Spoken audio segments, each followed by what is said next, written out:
Okay, thanks everyone for being here. I'm going to be speaking about work I've been doing with Mary and Seshoto on social network composition and fertility in South Asia. These are pretty preliminary results, but I'm excited for any feedback you have on methods or discussion of what we have found. So how many children a woman has is, of course, the outcome of a complicated set of decisions, preferences, and circumstances. And there's a long history of trying to understand fertility outcomes by individual characteristics like socioeconomic status or race or partnership circumstances, and also by macro level factors like policies or labor market conditions. And of course, these factors matter for fertility, but we also know that fertility preferences and behaviors don't exist in a vacuum. We exist in these social networks. And these social networks, the people we know and interact with, can shape and spread our expectations, preferences, and ultimately behaviors surrounding family size.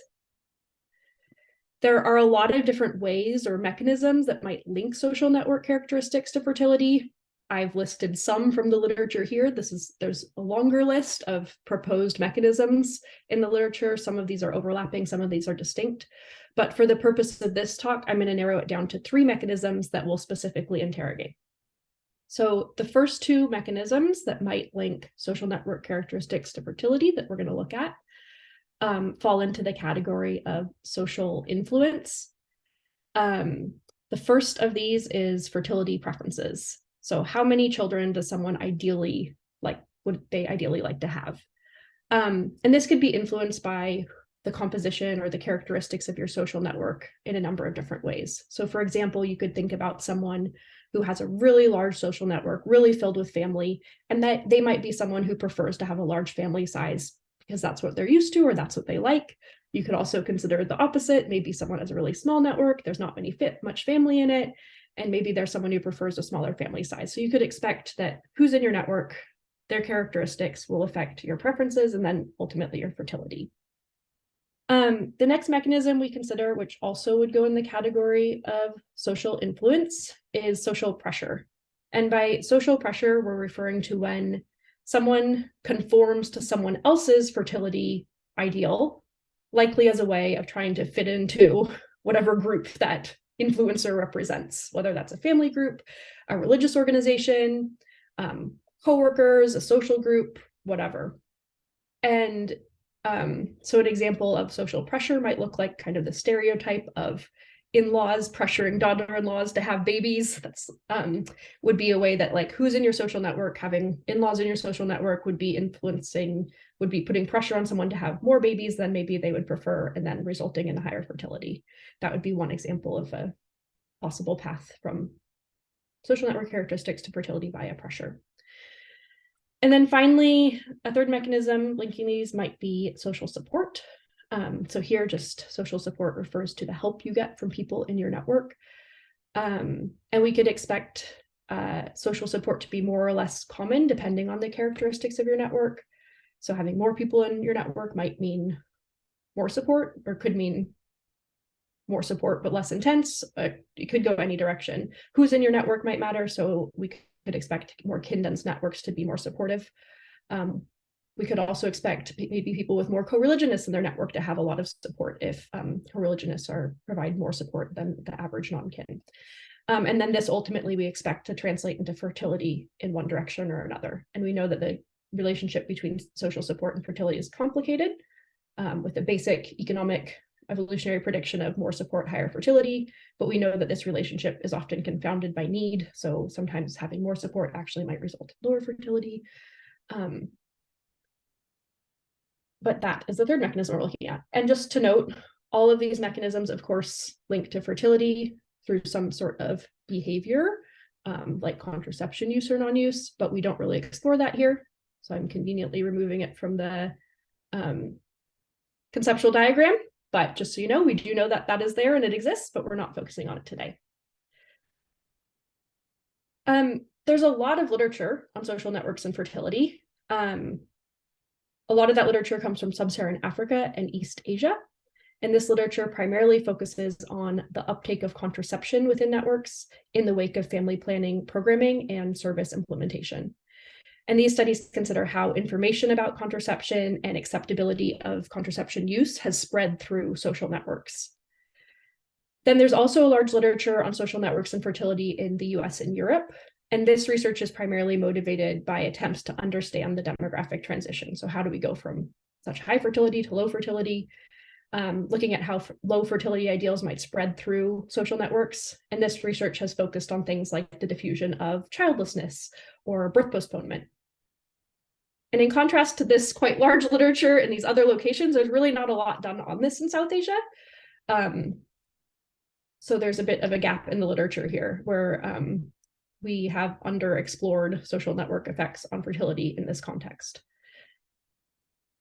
With that in mind, our objectives, we're going to use newly collected data from Bangladesh and India to firstly describe women's social networks in terms of its size and composition. We will identify links between social network characteristics and fertility. And then when links are present, we're going to test whether these effects might be mediated by fertility preferences, social pressure, or social support. We'll be using data that has been collected as part of the Evolutionary Demography of Religion project. We have, through this project, collected data in 5 countries: Bangladesh, India, Malawi, the Gambia, and the United States. And in each country, we aim to survey about 1,000 women, plus or minus, depending on the country, who have at least one child. So they're all mothers. These surveys covered a lot of different topics, from her birth history, socioeconomic status, household membership, religion and religiosity of the woman, women's empowerment and household decision-making, but also included a really large section on social support networks, where we asked women to list people who provide support or they give support to in their networks. Then we asked information about each of those network members, about who they are, where they live, etc. And then asked questions about giving and receiving help at them, when we were able to then refer back to this list of people that the women had put together. And that's what we'll be pulling heavily on in this analysis, that social network description.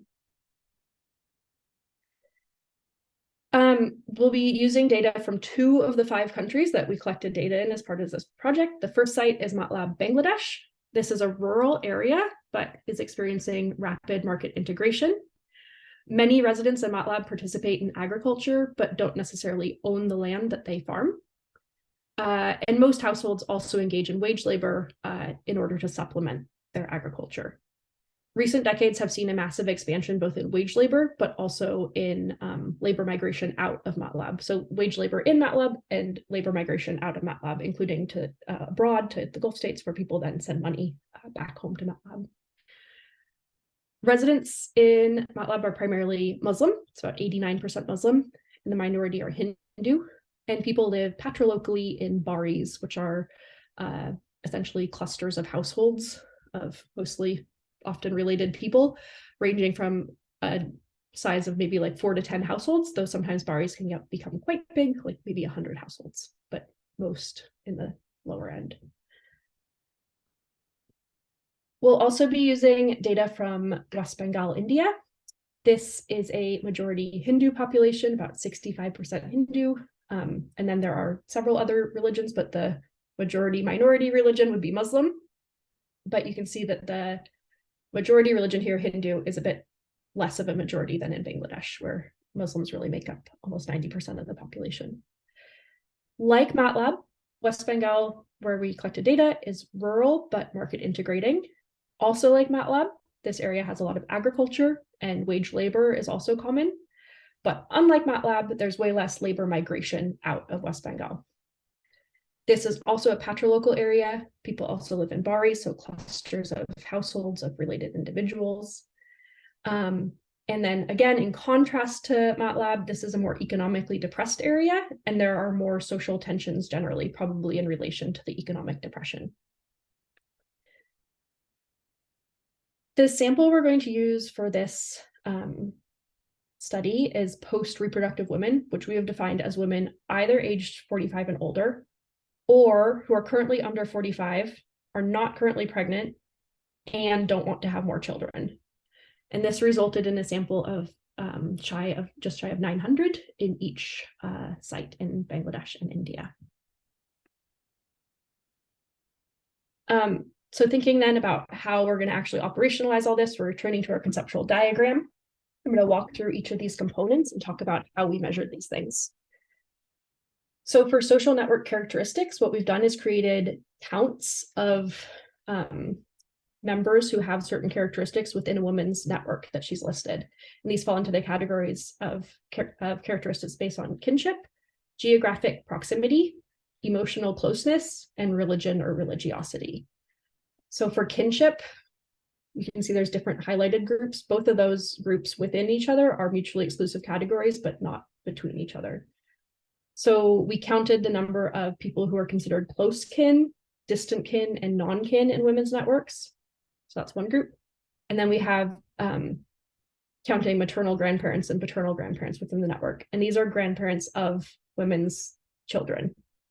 So a woman's parents or her in-laws. So just so you know whose grandparents we're referring to. In terms of geographic proximity, we have a count of the number of people who live in the same household or bari as the respondent, same village, same district, or outside of the district / abroad. That includes both further away in Bangladesh and abroad. Then we have a social network variable that's number of network members who are considered emotional or close or helpers. So this is the number of network members who women said that if they needed the help, this person would be very likely or certain to provide that help. And then for religion, we have a count of the number of co-religionists in someone's network. So the count of the people in the network who are the same religion as the respondent.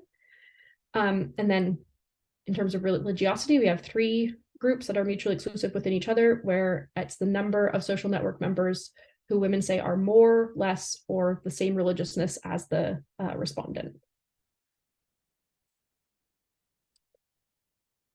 For fertility, we measured this as number of children born for each woman. And then for the mediators, we have fertility preferences, which is we have a variable that's ideal number of children. So how many children do you think would be ideal for you? Social pressure, which we've measured as deviation from your ideal. So this is your actual fertility minus your ideal number of children. So a positive value would mean overachieving your fertility ideal, and a negative value would mean underachieving your fertility ideal. And then finally, for social support, we've focused on support aimed at raising children, so allo care. We've randomly selected 1 focal child per woman. And for that focal child, we've added up the number of allo carers that child has. That's for kids under 16, or 16 and under. For children over 16, adult children, we count up the number of allo carers reported retrospectively from when they were under 5.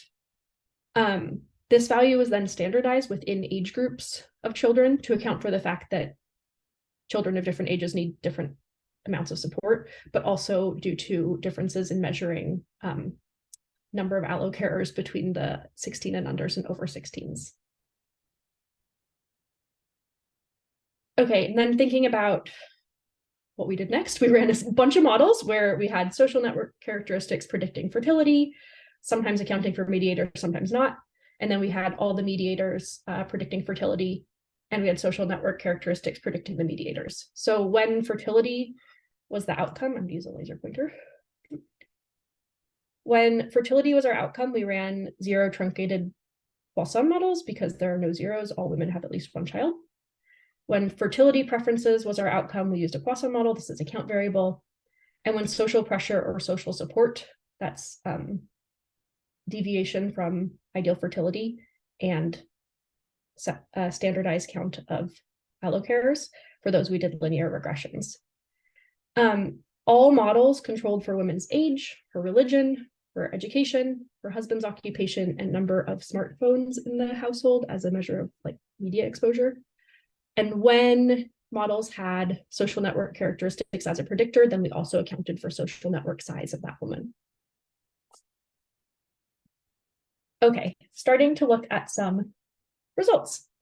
This is just basic descriptive information about our sample for Bangladesh and India. The table on the left shows average values. So average fertility among the sample, which again, this is who we labeled post-reproductive women, is about 3 in both countries. The plot on the right is just a histogram showing number of children in each country, Bangladesh left, India right. You can see in both countries, ideal fertility is a bit lower than actual fertility. And in both countries, the deviation from fertility ideal is slightly positive, suggesting that on average, people overachieve their fertility ideal.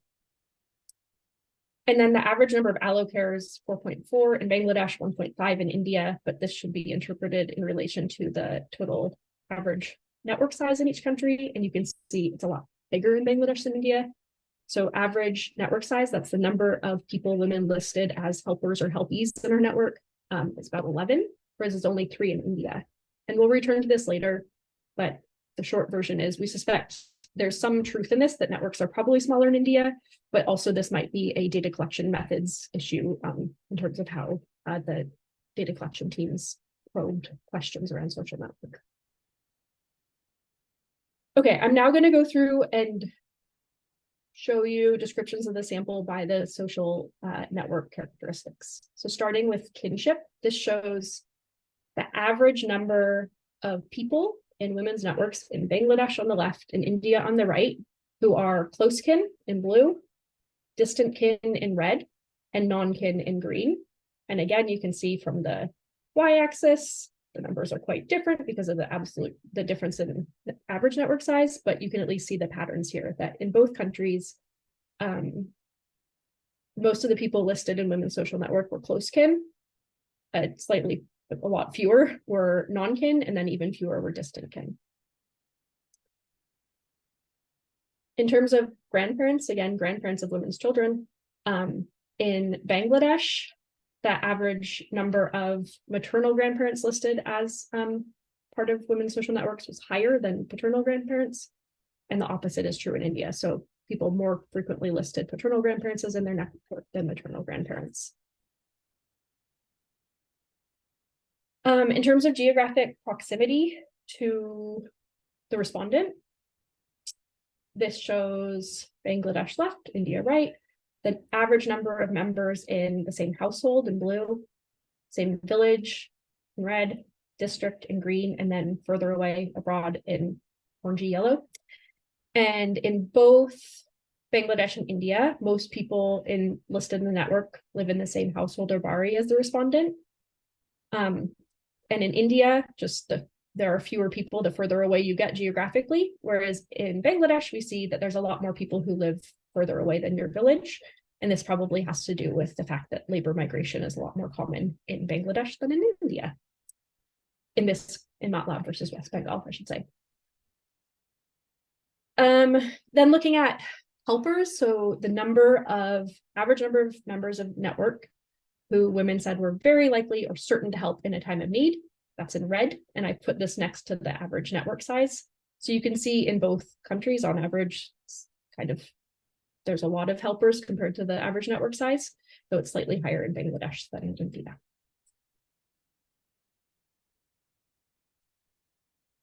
Finally, in terms of religion, here we have average number of people in the network who are the same religion as the respondent. And you can see in Bangladesh and India, that is nearly the average network size. So really most people are the same religion as the respondent in the network. In terms of religiousness, that's more religious. So the network member would be more religious than the woman, same religiousness in green or less religious in yellow. You see that most people are kind of the same religiousness as the people within their network. Okay. I'm going to move on now to showing you model results. So first, we're going to look at just the association between each mediator and fertility. So these are incident rate ratios from zero truncated Poisson models and 95% confidence intervals. You can see comfortingly, this is what we would expect in both Bangladesh and India. The more children you would ideally have, and the more children you have than your ideal, the higher your fertility is. So that makes sense. In terms of social support, we find that the number of allocarers in your social network is not related to fertility in Bangladesh and is negatively associated with fertility in India. So the more allocarers you've listed for your child, the lower your fertility in India. Next, I'm going to present findings showing just the associations between each individual social network characteristic and fertility. And just remember as we do this, the social network characteristics are counts of people in that category. So this is a lot of information, but here on the left, we have our categories of social network characteristics, so kinship, geographic proximity, certainty of help, religion, and religiosity. We'll look first at Bangladesh, and here we see that people with more close kin in their network. Oh, and green is a positive association, red is a negative association, and if it's not on there, there was no association found. So people with more close kin in their network, more network members who live in the same household or bari as the respondent, and more helpers, so people that women say would be likely or certain to help in the case of need, then that's associated with higher fertility. In contrast, the more distant kin, non-kin, and maternal grandparents in the network, the lower the fertility. In India, we see, again, distant kin is negatively associated with fertility, more distant kin, lower fertility. And like in Bangladesh, here we have having paternal kin in your, or paternal grandparents in your network is associated with lower fertility, whereas maternal grandparents here don't have an effect.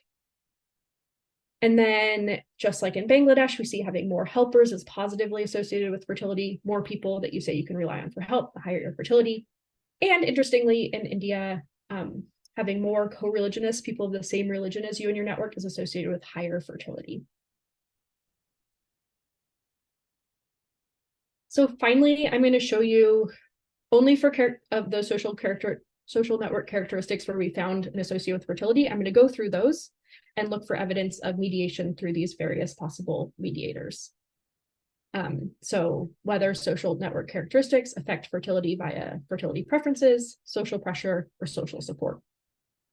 And I'm going to consider something as, sorry, let me move this so I can read it, as being mediated by one of these things if social network characteristics, if the social network characteristic predicts fertility, and it predicts whichever the mediator is, and the effective social network characteristic on fertility goes away when you include the mediator in a model predicting fertility with the social network characteristic and mediator at the same time.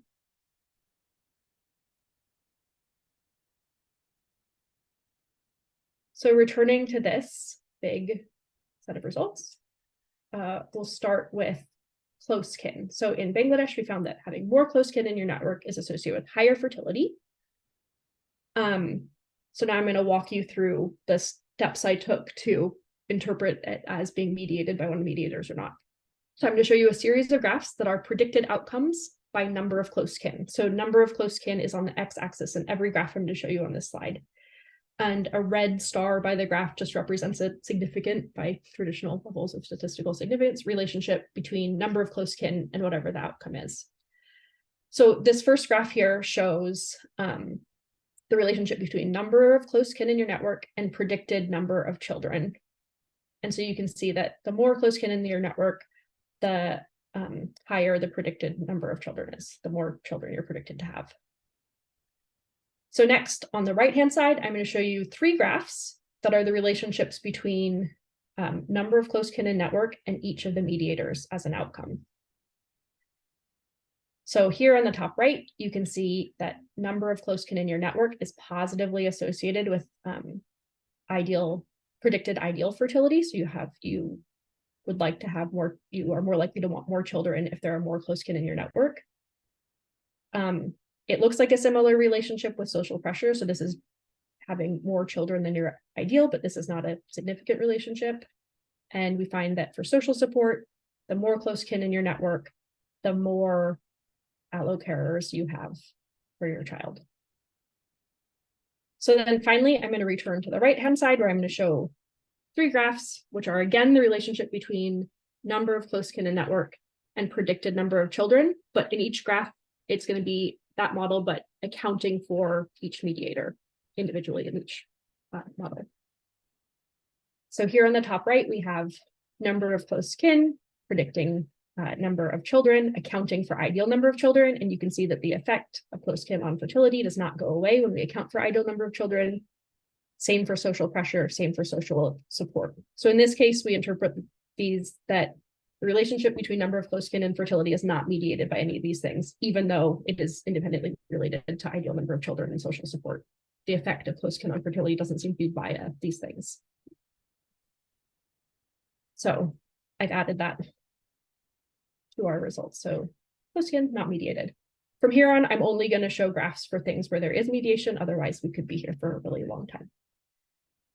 So for distant kin, I'm going to walk you through the graphs. So for distant kin, we have a negative relationship with the outcome fertility. So more distant kin in your network, lower predicted fertility. So now I'm going to look at associations between number of distant kin and each mediator. So there's no relationship between number of distant kin and ideal fertility. There's no relationship between number of distant kin and social support. But we do find that the more distant kin in your network, the less you overachieve your fertility preference. So this is predicted deviation from fertility preference. 0 would be you achieved your fertility preference. Negative would be underachieved. Positive would be overachieved. So you can see this is the maximum number of distant kin in the network. So as you go towards the maximum, you just get closer to your fertility ideal as opposed to overachieving your ideal. Then when we look back at the models predicting fertility, but accounting for the mediators, we see that the effect of distant kin, number of distant kin on predicted number of children stays the same for ideal when we account for ideal number of children and social support, but the effect goes away when we account for social pressure. So in this case, we've interpreted this as the number of distant kin in someone's network is negatively related to fertility in Bangladesh, and this is perhaps mediated by social pressure. Then looking at non-kin, number of non-kin in network is negatively associated with fertility. We don't find that this is mediated by anything. For maternal grandparents, having maternal grandparents in your social network, negatively associated with fertility. Again, we don't find evidence of mediation. Having more people who live in your household or bari associated with higher fertility. Again, don't find evidence of mediation. In terms of certainty of help, so having more people who are helpers, again, associated with higher fertility. So what's going on there? We see that the more helpers in your network, the higher your predicted fertility.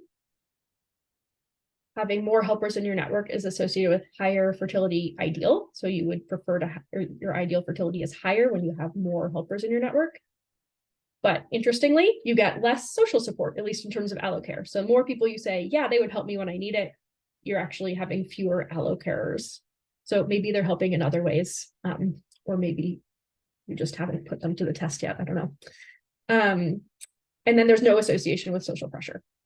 So when we look back at the models with fertility as the outcome, accounting for mediators, we see that when we account for ideal number of children and social support, the effect of number of helpers on predicted fertility disappears. Not true for social pressure. So here we've interpreted that this positive association between helpers, number of helpers, and fertility might be via fertility preferences and/or support. Okay, we're now going to move on to India. So in India, we also found having more distant kin in your network is associated with lower fertility. We don't find evidence of mediation. We find having paternal grandparents in your network is negatively associated with fertility. And again, we don't find that this is mediated by anything. Like in Bangladesh, we see that having more people that you think are helpers in your network is associated with higher fertility. But in this case, we don't find evidence of it being mediated by anything. And then finally, in Bangladesh, or in India, sorry, we find that the more co-religionists, so people of the same religion as a woman in a woman's network, is associated with higher fertility. And here we do find evidence of mediation. So here's just the association between number of co-religionists, and number of children. This is a significant result. When we look at the association between co-religionists and each mediator, we see that the more co-religionists in your network, you have lower ideal fertility, but you are more likely to overachieve your fertility preference. So that's social pressure.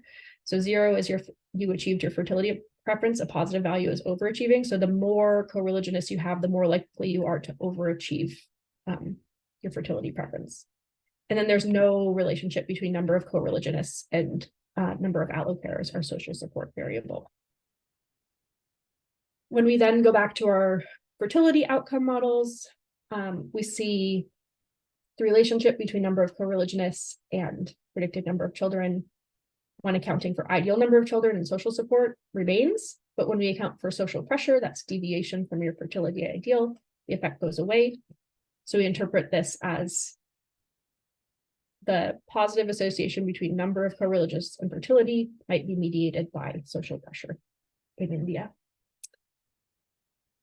So this is a lot of information, and I'm going to go on to the discussion. I'm just going to make 2 simple observations, and then we'll return to this chart and kind of talk through some of our interpretations of what's going on. So first 2 points. One, obviously, the social network sizes are really different between Bangladesh and India. The average network size in Bangladesh is about 11 versus 3 in India. And as mentioned before, some of this probably is reflective of different social network sizes. The West Bengal Indian site has been described as more individualistic. There's a lot more social tension, sometimes along religious lines in this setting. And that probably does result in smaller social network sizes. But probably not as extreme as we're seeing in our data. And we think what happened is that probably the data collection methods that people were using more probes to really ask, like, is there anyone else who you want to add to your network? Probably more in Bangladesh than in India. So this is it's probably some combination of methods and reality. And then just as a general observation, this maybe isn't totally shocking, but it is worth noting in both countries, people have really condensed networks. Most people in people's networks are close kin with fewer non-kin and even fewer distant kin. And that kind of helps us think about some of the results we see. So thinking then, what do we find in terms of social networks and fertility? Firstly, in Bangladesh, having more close kin and fewer other kin or non-kin people is associated with higher fertility. This is kind of easily interpretable with a basic kin selection prediction, with closer kin helping you out more to have more babies. It might be that having more extended kin or non-kin in your network, you could have a lot of people asking you for help that might trade off with your fertility. That might be going on in terms of the negative impacts of distant kin and non-kin on fertility. Or it might just be that the more non-kin, distant kin you have in your network, this might be signaling a more competitive environment. So you might focus your investments on fewer children. But those are some of the ways we could interpret that finding. In both countries, we find that having more helpers in your network is associated with higher fertility. This fits basic economic and evolutionary predictions about help reducing cost of reproduction. But this effect isn't mediated by number of allocarers in either country, which seems a little bit counterintuitive, but it might be that helpers are helping in other ways that allow women to invest in reproduction more. So say if you're getting a lot of help with farming or housework or financial contributions to your household, maybe that is being translated into higher fertility, but not necessarily investments in allocare. So that's one possible interpretation. And then finally, in India, but not Bangladesh, we find that having more co-religionists in a woman's network is associated with higher fertility. And our interpretation of that is that there's more social competition in India, in the Indian site in West Bengal than in MATLAB Bangladesh. And so this high social competition, probably related to economic depression and conflict there, is often politicized along religious lines. So there are more tensions between religious groups, and having stronger or larger networks of co-religionists then might translate into pro-natalist sentiments within religious groups, possibly. This interpretation is also supported by the fact that we find that this is via social pressure. So even though women with more co-religionists in their network have lower fertility ideals, they're more likely to overachieve their fertility ideals, which implies some possible pressure or influence to have babies beyond your ideal. But that's kind of the way we're thinking about that now. Just thinking about social networks and fertility and mediators more generally, I think really a key finding is that most of the relationships that we find between social network characteristics and fertility aren't mediated by any of these three things: preferences, pressure, or social support. So what's going on there? It might just be that these aren't the things that mediate it. Like, these just aren't the relevant mediators in this context. Maybe contagion matters or some other mechanism that we haven't thought about.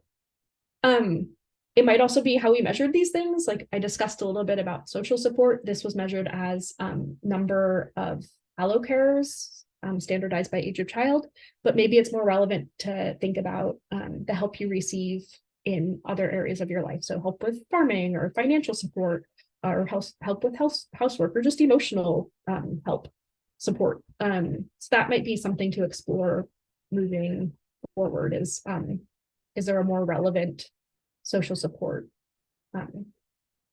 measure in this context when it comes to fertility?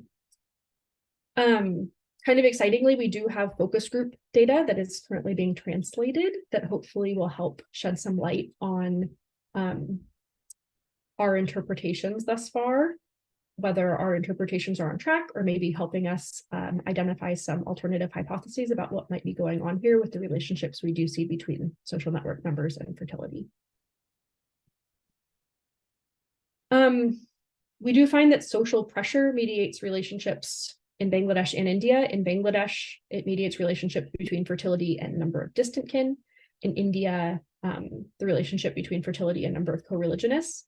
And we suspect in both cases, this has to do on some level with social competition, but probably in different ways. So in Bangladesh, competition between people who are living close together that are not close kin and might be competing over resources, whereas in India, this might be more tensions between religious groups due to politicized issues and you know, with a basis in economic competition. Finally, in Bangladesh, we find preferences and support might matter when the relationship between number of helpers in your network and fertility. This seems to be linked by so number of helpers in your network positively predicted fertility in Bangladesh and India, but in Bangladesh, it also seemed to be via higher fertility ideals, but lower social support. So this is just something to explore a bit more. And I think, as always, social support and fertility is just a tricky thing to tease apart what the relationship might be with fertility. So this definitely warrants further investigation. Thank you. That's all I have for now. There's so many other results from this, but I've tried to narrow it down to a concise presentation, but I'm happy to talk through or answer questions